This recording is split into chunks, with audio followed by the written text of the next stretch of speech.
TV Platão pelo Facebook do nosso colégio, trazendo para você todo fim de tarde, desde segunda-feira, uma conversa sobre duas obras que serão cobradas no vestibular da UEM na prova de literatura que vai ser na segunda-feira. Então, quem vai disputar uma vaga no vestibular da UEM precisa ficar atento à nossa conversa. E olha só, Luiz Felipe com a gente mais uma vez, professor de literatura, esteve com a gente na terça-feira, hoje está de volta, amanhã ele retorna e junto com o professor Toninho. Então faremos aqui um encerramento muito bacana das nossas conversas sobre as 10 obras que serão cobradas no vestibular da UEM.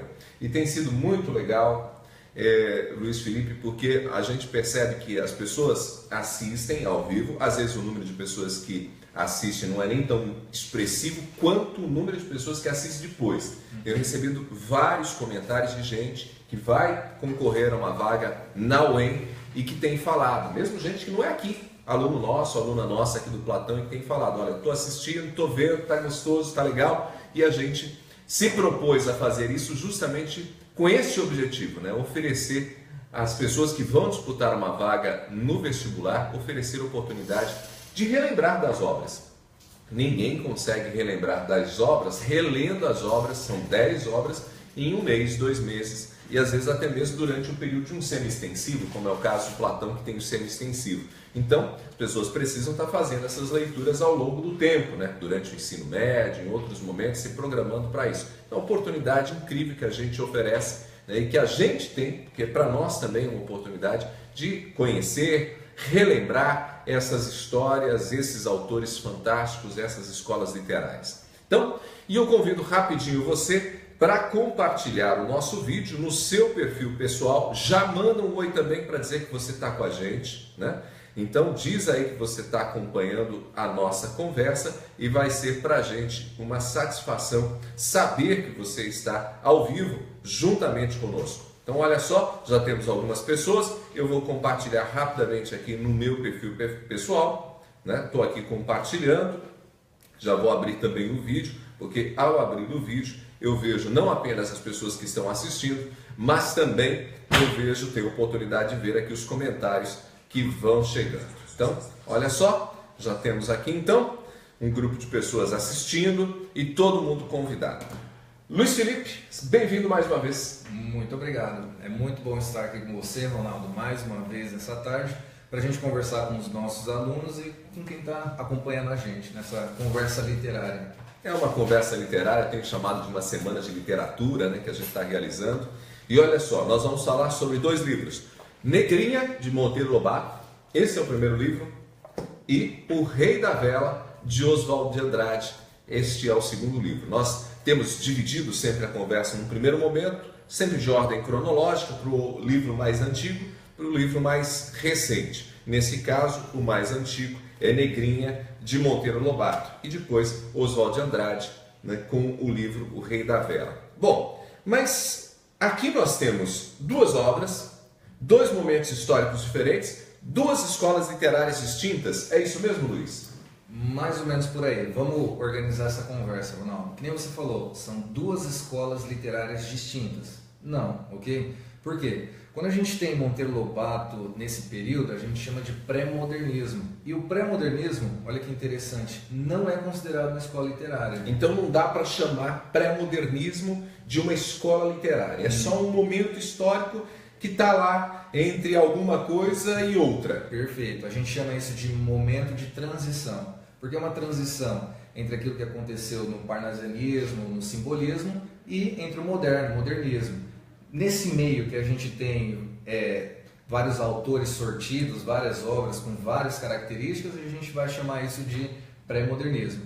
Enquanto que aqui, com o Rei da Vela, o escritor Oswald de Andrade, ele se enquadra na primeira geração do modernismo. Então, o modernismo tem mais de uma geração, Isso, são 3 gerações, ok? Então a gente tem a primeira geração que começa em 1922 vai até 1930, que a gente chama de fase heróica. Depois a gente tem de 30 a 45, que é a fase social, e depois a terceira geração, que é a partir de 45.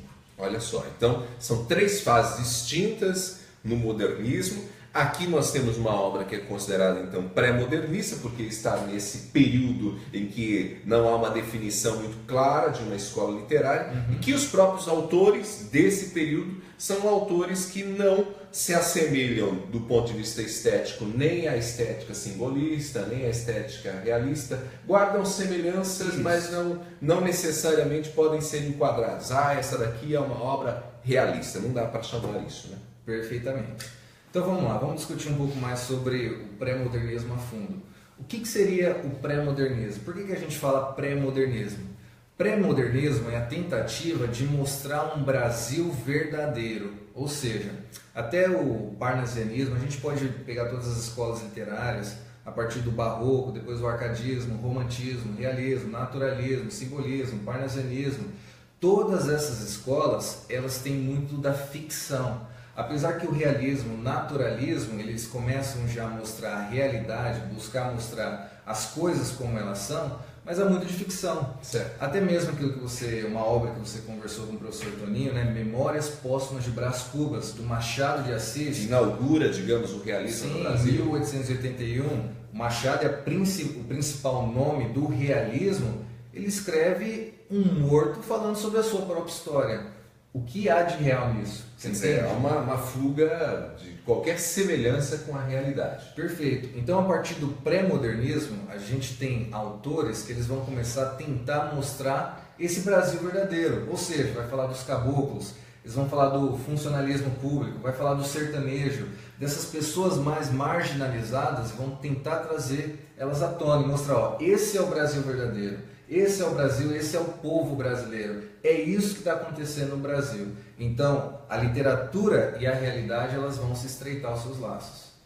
É nesse contexto que a gente tem uma obra, por exemplo, que pelo menos para mim, né, que sou jornalista, né, como formação primeira, a gente considera como primeiro livro-reportagem, que é Os Sertões de Euclides da Cunha, né? E que, na verdade, é um texto que tem um pouco essa busca por retratar de fato algo que estava acontecendo, né? De fato, Os Sertões de Euclides da Cunha é a obra inaugural do pré-modernismo. Foi em 1902, publicada. E também a gente tem Canaã, de Graça Aranha, que também inicia o pré-modernismo. Perceba que Os Sertões vai retratar o quê? A Guerra de Canudos, ok?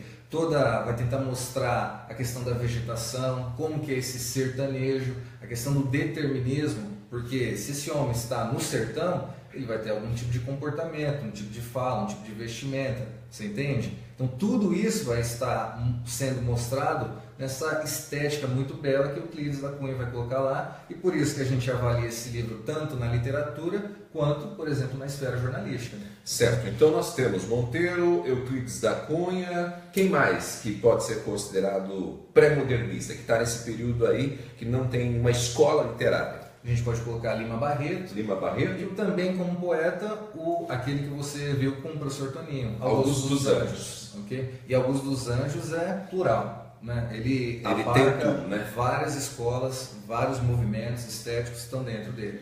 A gente leu, inclusive, durante a conversa com o professor Toninho, algumas poesias, e fica assim, muito... Nesse caso, eu ainda brinquei, nesse caso fica claro, porque basta ler que você percebe que são estéticas completamente distintas. Eu ainda brinquei com o Toninho naquele dia, que não fica muito claro às vezes o que ele diz, porque a gente, né, sem o mediador a gente não consegue entender absolutamente nada. Aurélio Bettoni da Silva com a gente, falando aqui, melhor colégio de Maringá, saudades. Muito obrigado, Aurélio. Sempre muito bem-vindo aqui, tá? Obrigado por participar da nossa live. Outras pessoas podem participar também. Legal quando a gente recebe aqui uns coraçõezinhos, mas é bacana também quando a gente recebe um comentário, porque aí deixa a gente ainda mais motivado para conversar. E você pode mandar perguntas. Se você vai participar do vestibular e tem dúvidas a respeito da obra, fique à vontade para mandar o seu questionamento. Falando em mandar pergunta, olha só, a nossa semana de literatura aqui para discutir as obras termina amanhã, mas no domingo a gente também vai ter um TV Platão especial. Sabe para quê? Para falar sobre redação. Nossa professora de redação, Lu Oliveira, vai estar com a gente. Já pode avisar os amigos, as amigas, o pessoal que vai fazer a prova de literatura e também de redação na segunda-feira para assistir a live, que vai ser no domingo, finzinho de tarde, começo de noite, tá bom? Então fica aí o convite. Vamos voltar agora para falar especificamente sobre Monteiro Lobato. Monteiro Lobato é um autor fantástico que eu amo do ponto de vista da literatura infanto-juvenil. Foi o que eu mais li. Eu acho que eu li a coleção inteira dele quando trata aí das aventuras, né, de Emília, no sítio do Pica-Pau Amarelo. Monteiro Lobato, talvez a gente pode dizer que é um autor que tem mais reconhecimento pelo trabalho que ele fez na literatura infanto-juvenil do que na literatura, talvez, adulta? Sim. Para o público, de forma geral, há mais conhecimento, é mais disseminado na população, até por meio das mídias, a questão infanto-juvenil. Certo. Ele publicou primeiro, né, foi o primeiro autor a escrever para esse público, para as crianças, para os adolescentes. E o que é interessante, que, de novo, a gente já conversou sobre isso, essa literatura para as crianças não é apenas uma literatura para entreter as crianças. Uma literatura que ensina, é uma extremamente pedagógica. Com certeza, é uma literatura que ensina. Mas sobre o Monteiro Lobato não para por aí não. A gente pode comentar, inclusive isso pode cair no vestibular da UEM nesse fim de semana, na prova de português, de literatura em específico, a questão que ele foi um crítico ardente, ok? Por quê? O que significa ele ter sido um crítico ardente? Nós temos então a nossa pintora Anita Malfatti, e ela passou um tempo na Alemanha, depois foi aos Estados Unidos, e estando nesses países durante um certo tempo, ela acabou absorvendo os movimentos culturais, artísticos que estavam acontecendo lá, que são as vanguardas europeias. Então ela voltou e a sua pintura agora estava influenciada pelo cubismo, pelo expressionismo, por todos esses ismos europeus. Ela volta em 1917 no Brasil e faz uma exposição da sua nova arte, da sua nova cara. E o Monteiro Lobato foi lá dar uma volta na sua exposição. E ele olha os quadros e depois publica no jornal uma crítica. Não gostei. Ferrenha. Não gostei. Poderia até ser assim, mas eu acho que foi pior. Ele escreve no título: Paranoia ou Mistificação. Ok? O que é isso? É coisa do além? Tá com problema? Tá louco? É mais ou menos por aí. Publica no jornal Estado de São Paulo, que era na época talvez um dos principais jornais de São Paulo. Sim. E o que acontece? A Anita Malfatti, ela tem alguns amigos artistas também, por exemplo, o Mário de Andrade, o próprio Oswald, que a gente vai comentar daqui a pouco, que também absorveu esses ismos europeus, essas vanguardas. E é claro que foram a defesa da amiga. E isso aconteceu tudo em 1917, o que culminou para que em 1922 houvesse a Semana de Arte Moderna. Ou seja, de 17 para 22, 5 anos para se organizar aí e para dar voz a isso que foi chamado de modernismo no Brasil. Que foi o marco do modernismo, o início de uma nova literatura, uma ruptura total com o passado que estava acontecendo. Monteiro Lobato era, acho que bem rabugento mesmo, né? Porque não só a obra dele traz essa crítica, né? Ele também, ao escrever para jornais, trazia críticas. Eu sei que ele chegou a ter alguns entreveros com o governo por conta da questão do petróleo, mas essa é uma outra história. Mas me diz uma coisa, Monteiro Lobato em Negrinha, o que a gente tem aqui? São contos, né? São contos. O que são contos? Só para falar, Ronaldo, contos são histórias, narrativas, é claro, mas que geralmente tem um foco em um ou dois personagens. Geralmente o núcleo é pequeno. Certo. E tem aquela... É um gênero da isso, literatura. o conto é um gênero. Situação inicial, conflito, clímax e depois o desfecho. O conto, aqui nesse livro, eu tenho uma coletânea, uma reunião de 17 contos, no caso em específico esse daqui. Inclusive não são todos na mesma data, né? A gente folheava há pouco o livro, antes de começar a conversa, tem conto de 1918, 1920, 1922. Perfeito. Né? Então é uma coletânea efetivamente, provavelmente devem ter sido publicados originalmente nos jornais da época, né? Em revistas também, ok? Provavelmente. Correto. Então nós temos os contos, que são um gênero literário. Esses contos você já pontuava, uma das características é sempre essa reunião de dois, três, um ou dois personagens centrais, é isso? Sim. E o Monteiro ele vai trabalhar, ele vai elencar, né, alguns personagens, algumas figuras desse Brasil real que a gente falou. Ele vai tentar mostrar esse Brasil não falso. Então, por exemplo, a gente tem o nome da coletânea inteiro Negrinha, mas a gente tem um conto chamado Negrinha. E quem que é a protagonista? A Negrinha. Por quê? Isso daqui aconteceu, a situação, a história na qual Monteiro Lobato estava inserida, foi no final do século XIX, início do século XX. A gente tem que lembrar que 13 de maio de 1888 aconteceu o quê? A Lei Áurea, a abolição da escravatura. E o que acontece? Eu tenho aqui um negro, que é a negrinha, uma menina negra, recém-liberta, órfã, não tem com quem ficar, e ela vai ser cuidada por uma dona, uma matriarca, a Dona Inácia. Branca, ok? Então perceba que o que está sendo mostrado, o Brasil daquela época, o Brasil que havia muitos negros e negras, crianças abandonadas ou seus pais foram mortos por alguma situação, e muitas vezes, né, o patriarca, a matriarca cuidava dessas crianças. E a visão da época, inclusive, era meio que eu estou fazendo um favor para essa criança. Justamente. É uma negra. Ele tenta imprimir aquilo que está acontecendo ali na história. O que acontece destoa diferentemente de hoje, quando a gente bate o nosso olhar, a gente fala, nossa, mas isso parece estranho. Mas para o olhar da época era normal. Esse é um ponto bastante significativo, né? Porque você vai para uma obra como essa e em alguns momentos algumas pessoas olham e falam, Monteiro Lobato, esse sujeito aqui era racista. Ou preconceituoso. Ronaldo, pessoalmente eu discordo desse ponto de vista. Eu gosto muito de Monteiro Lobato, apesar de, às vezes, das suas críticas ferrenhas, mas eu gosto muito dele. Por quê, né? Por exemplo, a gente vai ter o Jardineiro Timóteo. Ele é um personagem. E Jardineiro Timóteo ele era uma pessoa muito boa, afetuosa, amável, gostava muito do que fazia. E o narrador fala sobre ele, olha, ele era tão bom que ele era branco por dentro e preto por fora. Ou então a gente vai ter um outro negro que será narrado, que vai ser o Leandro, e fala, o Leandro também era um exímio trabalhador. Era tão bom que valia por 2 brancos. Não, quer dizer, 2 não, por 4 brancos. Você entende? Aí algumas pessoas olham isso na nossa atualidade, olha isso e fala assim, nossa, mas que preconceito do Monteiro Lobato. Eu acredito que não, acredito que esse é o olhar que todos daquela época tinham.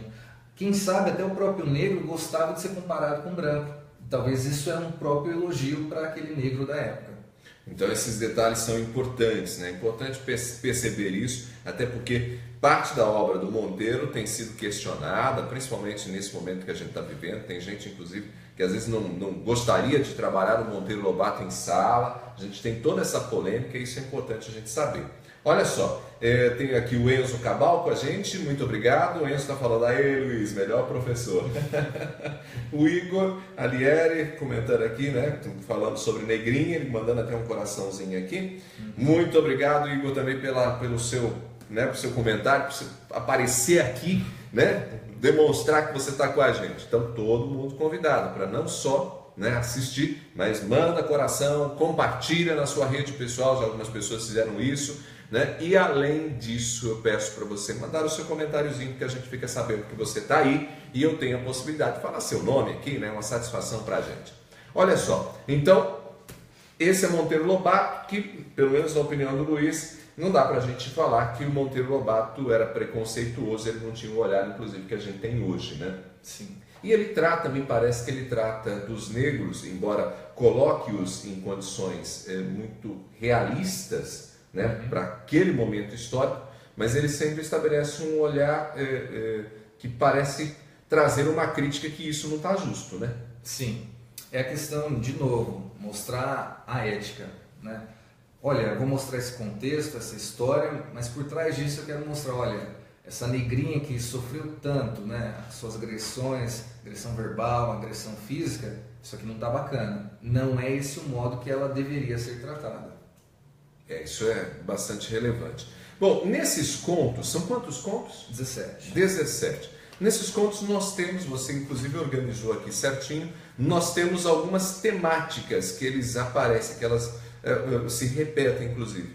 A primeira temática que eu quero destacar até porque você já citou Negrinha e Jardineiro Timóteo, é a tragédia, o que a gente poderia chamar da tragédia dos insignificantes. Explica aí essa ideia. Olha lá. Vamos começar pelo insignificante. Insignificante é aquilo que significa muito pouco. Então, por exemplo, eu selecionei a Negrinha, o Jardineiro Timóteo e o Pedrinho, que é o personagem do conto Fisco. Eles são insignificantes. Por quê? A gente tem a Negrinha, uma órfã, uma menina que a Dona Inácia simplesmente falava, fica aqui ao meu pé. E a menina ficava com os braços cruzados, olhando para o relógio durante horas. E o único entretenimento que ela tinha era o quê? Quando o relógio Cuco saía para fora e cantava as horas. E essa era a vida que ela tinha. Olha, toda hora fazendo assim na cabeça da menina. Gostava de dar crocs. A negrinha era boa para dar crocs. Batia na menina, xingava a menina, agredia a menina de todas as formas. O que acontece, Ronaldo? Duas sobrinhas dela, loiras, bonitas, meninas, ainda crianças, chegam para a casa da dona Inácia. E a negrinha tem contato com essas meninas e pela primeira vez tem acesso a uma boneca. E quando a negrinha pega essa boneca, parece que ela se torna agora o quê? Uma pessoa, um humano. Parece que agora elas entendeu o sentido de que ela é um ser humano. Então perceba que até então ela parece uma coisa, uma coisificação. Ela só servia, fizesse as coisas certas ou erradas, tinha que apanhar, tinha que ser xingada, tinha que falar mal dela. Mas a partir daquele momento ela percebeu que tudo poderia ser diferente. Sair daquela alienação e agora a vida dela ganhou o quê? Uma significação, ok? Então a gente também tem, por exemplo, o jardineiro Timóteo. O jardineiro Timóteo é um jardineiro, como já diz a sua função, cuidou durante 40 anos de um jardim. Todos os fatos importantes que acontecia na fazenda, ele ia lá e plantava uma árvore, uma planta, uma flor, em específico para lembrar daquilo que aconteceu. Ou então de uma pessoa em específico, por exemplo, o senhor, o dono da fazenda, ele plantou um jasmineiro. Por quê? Porque ele era o de maior alcance. Então perceba que tem toda uma recordação e uma simbologia. Mas o que acontece? Tanto em Negrinha como o jardineiro Timóteo. A Negrinha, quando essas sobrinhas vão embora, parece que a vida dela também se foi. E ela acaba morrendo de tristeza.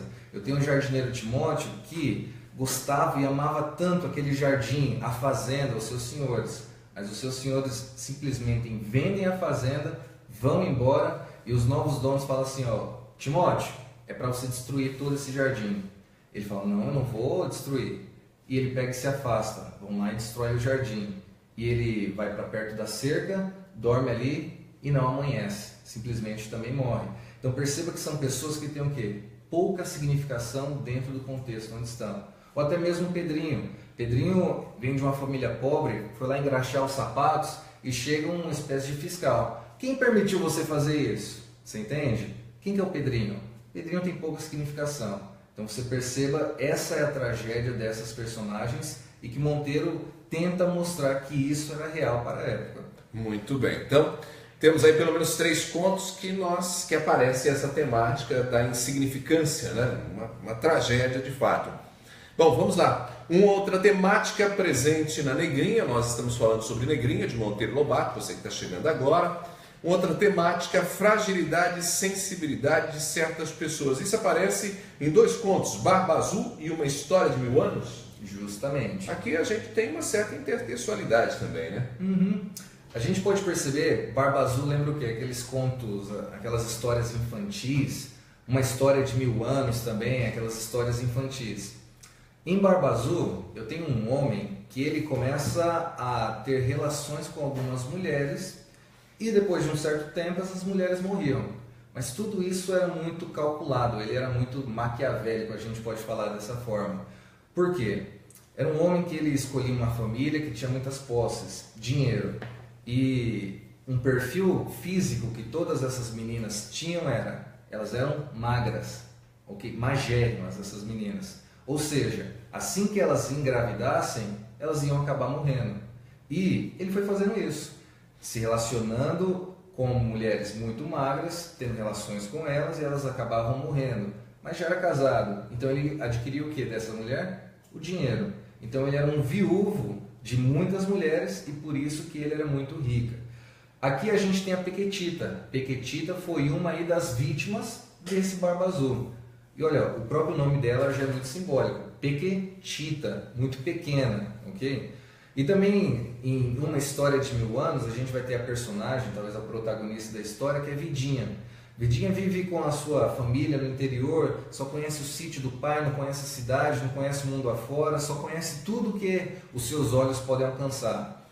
E o que acontece, Ronaldo? A Vidinha vai crescendo, se torna adolescente, como muitos adolescentes, né? Todos, quem sabe, começa a sentir algumas coisas, algumas mudanças, não consegue explicar e parece que ela quer algo a mais, que a sua volta não consegue lhe proporcionar.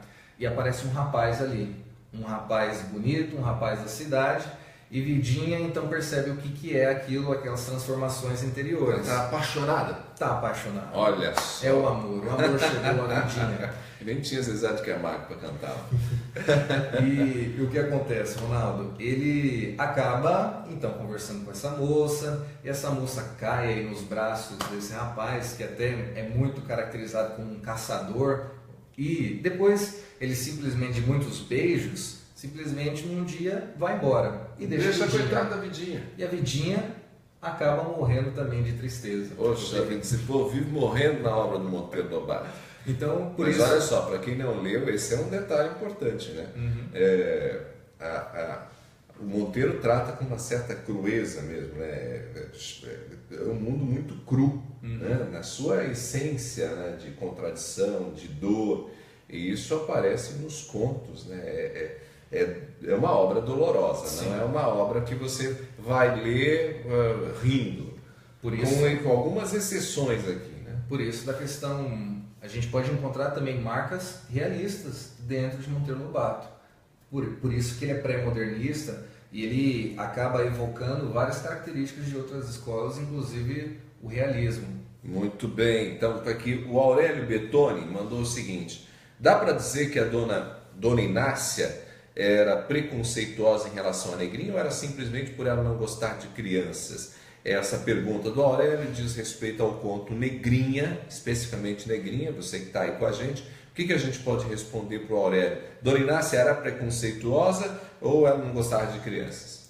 Olha, é o Aurélio? Isso. Aurélio, pode ser os dois, ok? Pode ser os dois. Aí ele fala assim, mas eu vou responder na UEM o quê?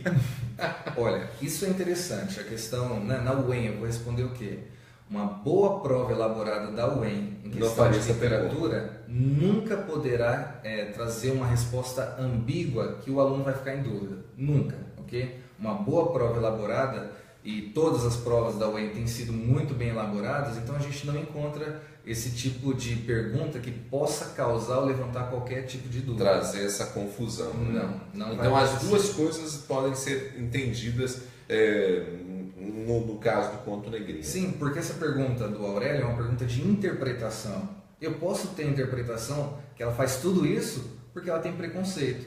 Ou então eu posso interpretar também que ela faz tudo isso e diz no texto que ela não gosta de criança. Então, além da compreensão que está no texto, eu também posso falar, olha, ela continua fazendo tudo isso porque ela não gosta de criança. Ok. Porque, Ronaldo, eu posso não gostar de criança, mas eu posso tratar as crianças bem, mesmo sem gostar. Isso é verdade.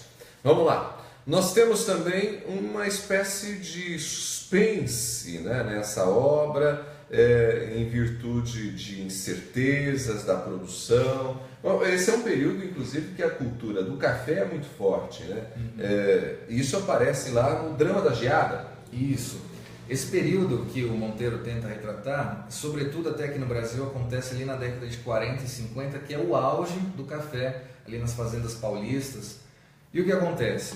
A gente tem um fazendeiro que, em cerca de 4 anos, ele pega um pedaço de terra e constrói uma fazenda maravilhosa de café. Uma plantação, tudo simétrico, café bonito, né? As plantas, as folhas. Não era soja, era café. Café, né? E o que acontece? Tem o narrador, ele está visitando essa fazenda e o fazendeiro, muito orgulhoso de si, por tudo que ele construiu, ele começa a mostrar toda essa fazenda. Inclusive, enquanto ele está mostrando a sua fazenda, belíssima, tem um negro pintando as venezianas de uma cor verde, ok? Isso é um detalhe que é mostrado durante a pintura. Mas o que acontece durante a história? O narrador, ele se pergunta, mas será que não pode acontecer uma geada? Porque o grande problema, e até para nós aqui maringaenses que não estamos tão ligados ao café, a gente sabe que isso é um grande problema. A geada, sim, a nossa região, Maringá, Londrina, sofreu muito com geada na década de 70. Sim. Né? Quer dizer, já bem depois da narrativa aqui do nosso querido Monteiro Lobato. Mas pro café especificamente, geada era desastre. Com certeza. E o narrador ele começa meio que a se questionar, mas e se acontecer aí uma geada? Não teremos problema. Ele começa a conversar com algumas pessoas ali da fazenda e o pessoal, não, a última geada aconteceu há muitos anos, isso não vai acontecer. O que acontece? Todos vão dormir e naquela noite vem uma geada e arrasa com toda aquela fazenda. Chamou a geada, de tanto ficar pensando nela. E o que é interessante, que depois de alguns dias, depois de um tempo, o fazendeiro desaparece, simplesmente desaparece. Então a esposa dele, esse próprio narrador que foi visitar, conhecer essa fazenda, os empregados, todo mundo sai desesperado atrás desse fazendeiro. Cadê o fazendeiro? Cadê o fazendeiro? E depois de muito tempo, as pessoas começam a andar no meio do cafezal marrom, preto, queimado, e está lá o fazendeiro com a brocha na mão, com a tinta verde, e ele está pintando com os olhos vidrados, o narrador diz, os pés de café. Você entende? Então é uma imagem assim que eu guardo muito, é muito forte isso. E ele enlouquece, porque uma pessoa no meio de um cafezal pintando de verde os pés de café, porque ele sabe o tanto que ele perdeu. E a gente pode, aí sim, por exemplo, interpretar, alguém poderia perguntar, por exemplo, a gente pode mostrar que através disso, por meio desse texto, mostrar o interesse das pessoas, né, nas, como que eu posso falar, as questões financeiras. Sim, ok? Uma discussão mais, até dá uma pegada um pouco mais marxista. Assim, tal. Isso pode ser, é possível. Eu falo para os alunos, prestem atenção nos verbos. Isso sugere, pode ser sugerido, pode ser, sempre vai ser isso. Se for no sentido de sugere, você fica um pouco mais tranquilo, né? Sim. Diferente se você falar assim, é isso. Se for aí você tem que analisar bem. Aí joga fora, meu filho, porque senão você se enrola. Com a gente, Isadora Dourado, melhor professor. Muito bom, tá mandando a pau. Matheus Bernini, essa é boa. Esse Luiz é o puro creme da literatura. Meu Deus. Ai.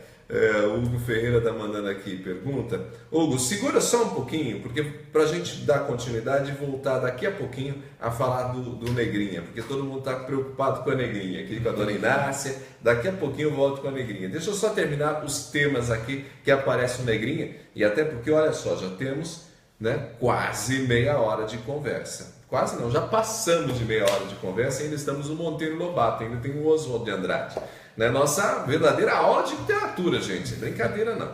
Olha só, nobreza de caráter e lealdade, isso aparece nas fitas da vida, quero agradar ao Brasil e os pequeninos, é isso? Isso mesmo. Olha, conta pra gente um pouquinho dessa temática bem rapidinho. Olha, as fitas da vida talvez seja o conto mais bonito e belo de toda a Negrinha para mim, é o que mais, pelo menos para você. Isso, é o que mais me emociona. E é um conto bom, que tem um final feliz. Muito bem, tem happy end. As fitas da vida. Eu tenho simplesmente um cego que ele vai a uma hospedaria, a hospedaria dos imigrantes, e ele começa a conversar ali e informar que ele lutou na Guerra do Paraguai. E que tinha um capitão dele, que era um capitão muito bom e tudo mais, e que se um dia ele encontrasse esse capitão o ajudaria e quem sabe até curaria ele da cegueira. Essa pessoa que está conversando então com esse cego vai falar com um superior. Esse superior volta e fala, e que história é essa aí de capitão, seu superior, lá do exército? E ele explica, e esse então superior da hospedaria, ele é o Major Carlos. E ele fala, olha, eu conheço esse aí, ele não era tudo isso que você está falando não. Ele começa a falar mal então do capitão cego. Ele foi meu amigo, ele era arrogante, era prepotente. E o cego então, ele fica colerizado, com muita raiva do que começam a falar então do capitão dele. Ele fala, você não pode fazer isso com um cego, com um velho. Ele começa a chorar de emoção. E então esse superior, Major Carlos, fala, olha, eu quero falar para você que eu sou esse capitão, eu sou o seu capitão, eu sou o capitão Bucô. Aí o cego não acredita, então ele fala, olha, lembra que eu te salvei naquele dia, nada e tudo mais? E os dois começam a chorar e se abraçar. E o capitão Bucô, né, nesse reencontro dos dois, ele percebeu a lealdade do cego, que um dia o serviu, ele paga uma cirurgia de catarata e esse cego volta a enxergar. É muito lindo. Muito legal, muito bom. Agora, Quero Ajudar o Brasil é muito interessante. A gente falou, você falou sobre o petróleo, Ronaldo, e o Monteiro Lobato era uma pessoa patriota, ele gostava muito do Brasil. Gostava mesmo. No entanto que ele foi para os Estados Unidos, volta em 1931, com a ideia que o Brasil explorasse o petróleo para crescer, ascender economicamente. E o governo, a política aqui da época não estava muito gostando, não estava apoiando ele. Sim, ele tem debates com o governo bastante severos. Então ele pega e escreve um conto, já que eu não posso, né, falar para as pessoas, eu vou escrever um conto. Quero ajudar o Brasil. E nesse conto, para resumir a história, Monteiro Lobato é um dos personagens, tem um personagem chamado Monteiro Lobato. E legal. Ele com um grupo de amigos ali decidem abrir uma empresa para buscar explorar poços aqui no Brasil. Só que não encontra pessoas para subsidiar a ideia. Então ele fala, ó, pessoas, o povão, se vocês quiserem nos ajudar, a gente aceita. Vem um negro e fala, olha, eu quero 30 ações. Mas como assim 30 ações? Você não tem nada, uma pessoa simples. Sim, eu vou dar toda a minha economia aí, 3 contos de réis, para pagar e ajudar aí. Mas ele fala assim, mas você está pensando muito na questão econômica, você quer enriquecer, se o petróleo der certo, você vai sair na frente. Ele fala, não estou fazendo isso por mim não, é porque eu quero ajudar o Brasil. Ele responde dessa forma que é o título do conto, você entende? Não é por mim, é pelo Brasil. É interessante esse conto por conta disso.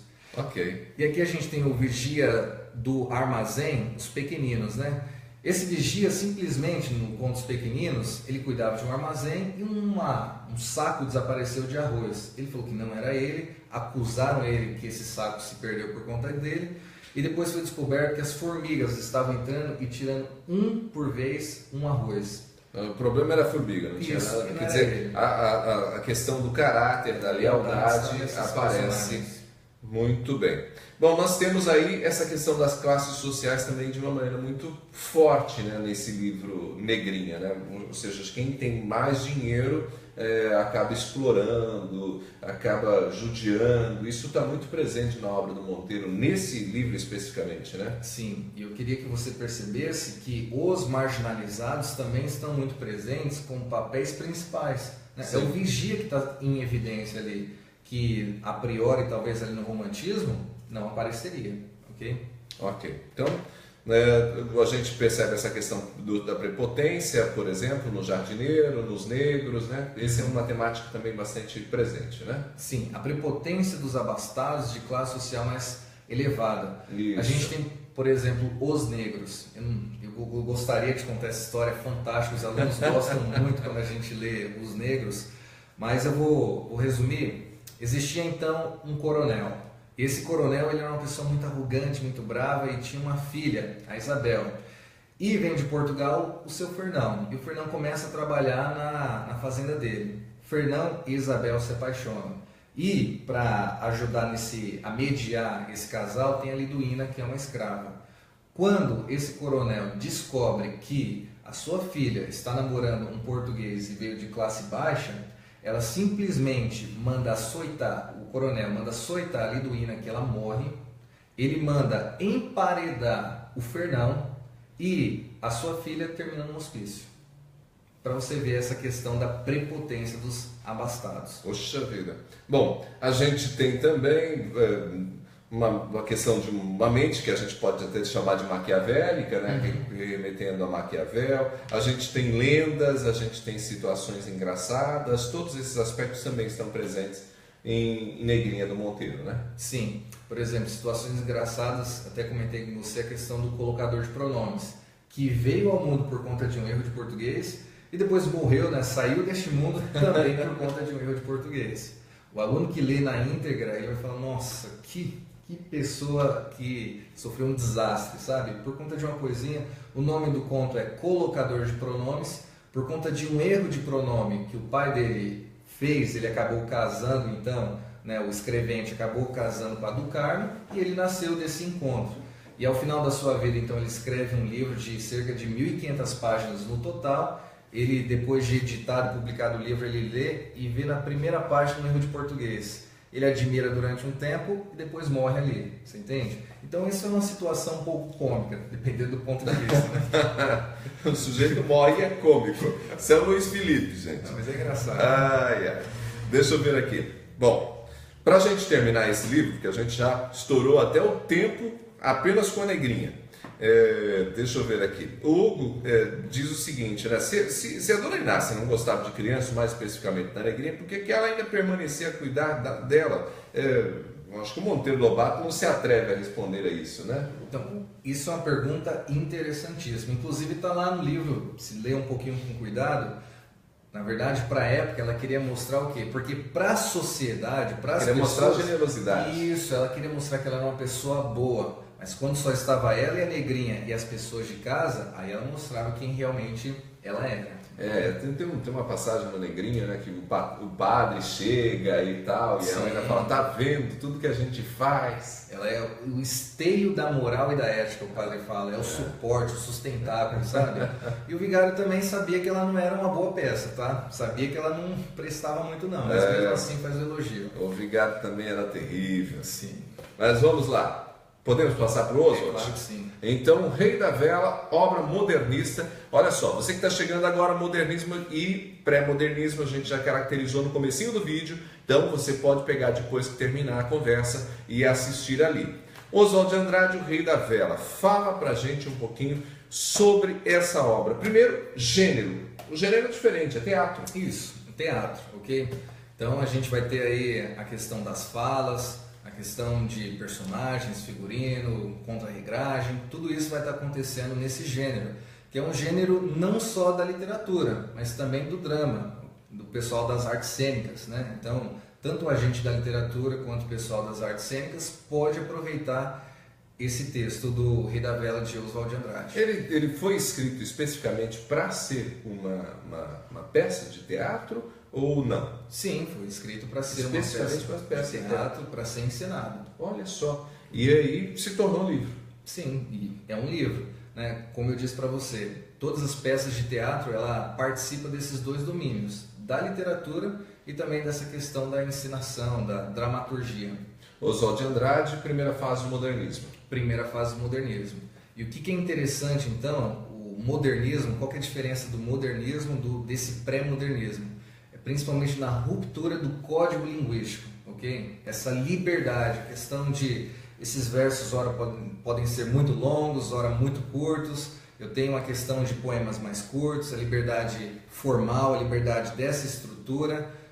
Eu posso colocar vírgulas, posso tirar essas vírgulas, posso tirar os adjetivos, os advérbios. Então toda essa característica dessa construção do poema é muito presente no modernismo. Então, liberdade formal e também liberdade conteudística. Por exemplo, a questão, os modernistas, sobretudo da primeira fase, vão dar um principal foco na questão da linguagem do povo, na oralidade, nos costumes do povo brasileiro. E é muito bonito, eu gosto demais. Oswald de Andrade, com O Rei da Vela, ele traz que discussão? Você me contava antes de começar o vídeo que a história em si não chega a ser uma história uau, mas as discussões propostas é que são extremamente significativas, é isso? Justamente, O Rei da Vela não é aquela história que você vê uma situação inicial, aquele desenvolvimento até chegar a um conflito e depois tem um clímax, depois acaba com o desfecho. A gente não tem muito essa estrutura presente. É claro que tem uma parte, uma narrativa, tem ali uma história, mas a gente não encontra essa sequenciação muito clara. Agora, o que é interessante são as críticas, né? O Rei da Vela ele traz muitas críticas para a família, para o povo tradicional brasileiro. Então é uma obra bastante marcada pelas críticas. Um detalhe que você me contava também no início da conversa é que há uma intertextualidade muito grande nessa obra, né? Então o Oswald de Andrade recorre em vários momentos a obras clássicas, não necessariamente citando-as, mas às vezes fazendo referência a um personagem, coisa do tipo, é isso? E sempre de maneira muito irônica, né? Sim, é uma obra cheia de intertextos. Okay? A gente vai dar uma lida na questão das personagens, ver essas personagens, os seus nomes, as suas ações, as suas atitudes remetem a temas de outras histórias, de outros personagens. Então, por exemplo, um primeiro personagem é Abelardo. Abelardo. A gente tem, por exemplo, deixa eu só abrir para eu acompanhar com você. A gente tem Abelardo I, Abelardo II e também Heloísa de Lesbos. Abelardo I, ele é dono de uma empresa de agiotagem. Vale lembrar que quando a gente tem aqui, Ronaldo, escrito o rei da vela, esse vela significa o quê? Agiotagem. É o rei da agiotagem. Então não é vela. Também. Há uma empresa de velas aqui, a fabricação de velas. Ele tinha isso, uma empresa, né, que ele era um fabricante de velas, mas a gente não pode só enxergar essa leitura, porque senão fica muito superficial. Ok, então remete a uma ideia também de dinheiro. Especificamente do trabalho do agiota. E o que o agiota faz? Empresta dinheiro visando lucrar, ok? Tem uns juros ali, a pessoa tem que pagar mais e ele sai ganhando nisso. Então Abelardo I tem uma empresa de agiotagem chamada Abelardo e Abelardo, ok?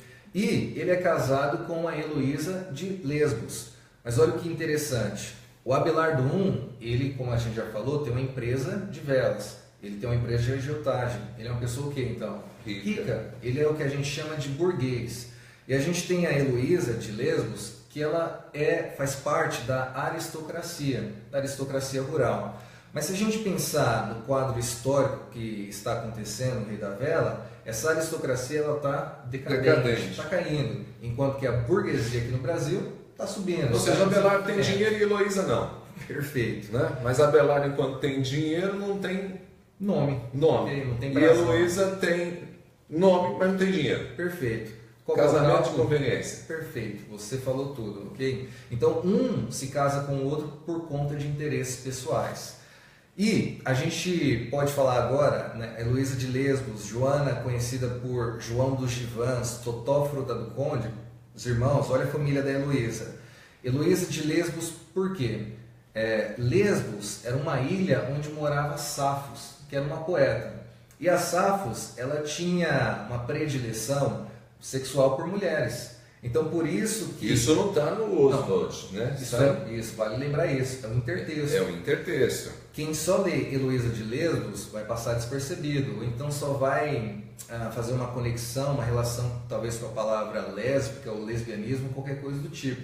Mas na verdade Lesbos é essa ilha. E a palavra lesbianismo vem desse Lesbos, né, onde morava Safos. Então Heloísa de Lesbos. Então você perceba aí... O autor brinca com essa ideia. Isso. Eu tenho a Joana, que é uma mulher, mas é mais conhecida por João dos Givãs. Então eu tenho uma mulher masculinizada. Eu tenho o Totó Fruta do Conde, que é o seu irmão, mas é um homem que foi aí, eu posso falar... Tratado com características femininas. Ok. Então perceba que eu tenho essa troca, essa subversão, que o Oswald faz isso de propósito, para fazer críticas ao quê? Essa estrutura tradicional familiar brasileira, que desde a colonização pelos portugueses, que são católicos, isso foi trazido, e isso é predominante aqui no Brasil, ele vai lá para tentar dar uma alfinetada nessas situações. Se a gente está falando de década de 20, 30, é bastante ousado para a época, principalmente numa sociedade extremamente tradicional. Se hoje ainda choca muita gente discutir esses temas, imagino, naquela época. Justamente. Continuando, a gente vai ter então a Dona Cesarina. A Dona Cesarina é a sogra do Abelardo I, que é a mãe de Heloísa de Lesbos. E isso vai acontecer no ato 2. É válido lembrar que essa peça contém 3 atos. O primeiro ato, sobretudo, acontece na empresa de agiotagem e o segundo ato acontece numa ilha.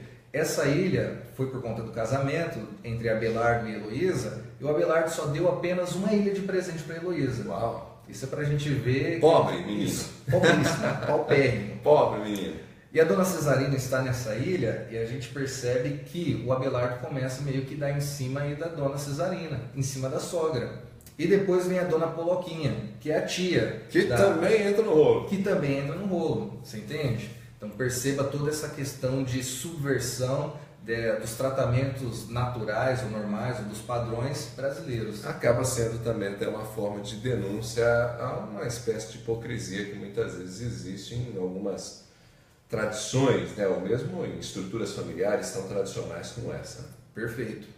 Também nós temos, Ronaldo, o americano. Ele é muito interessante, é o Mr. Jones, e ele é um americano que também tem algumas relações econômicas com o Abelardo. E o que acontece? O Abelardo, ele, ao se casar, ele fala assim, olha, o Mr. Jones, você pode dar a primeira pernada aí com a Heloísa. Ou seja, a primeira noite é do americano. Isso. Por quê? Eita. As questões de interesse novamente.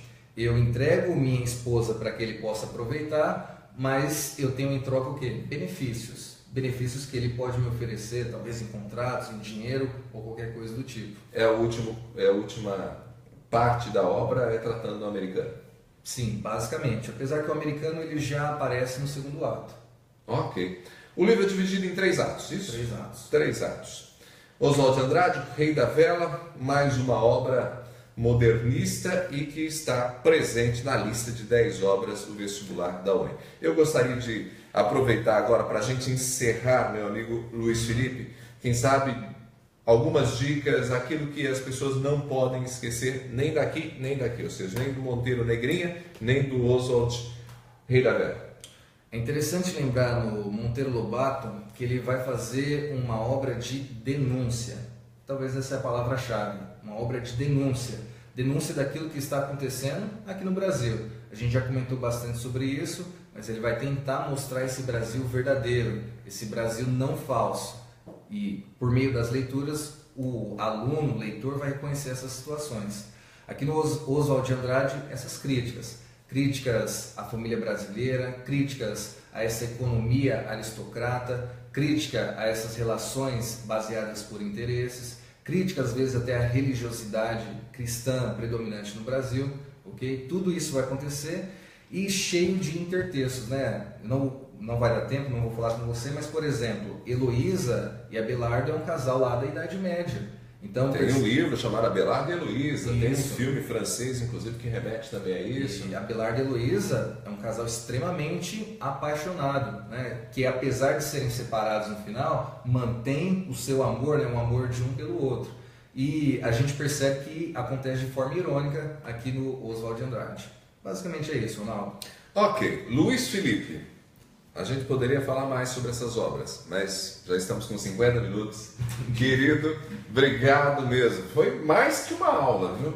Que isso. Mais que uma aula. Tanto é que o Igor está falando aqui, ó. Muito obrigado pela revisão, muito boa. É mesmo uma revisão, viu, gente? Impossível não remeter a essa ideia. O Zé Pedro, nosso querido professor de biologia, está mandando aqui. Grande Luiz, obrigado, Zé, por chegar e aí prestigiar um pouquinho a gente. Sim. Luiz, amanhã a gente se encontra novamente aí com o nosso mestre Toninho para completar a nossa conversa e encerrar muito bem essa semana de literatura. Gente, obrigado.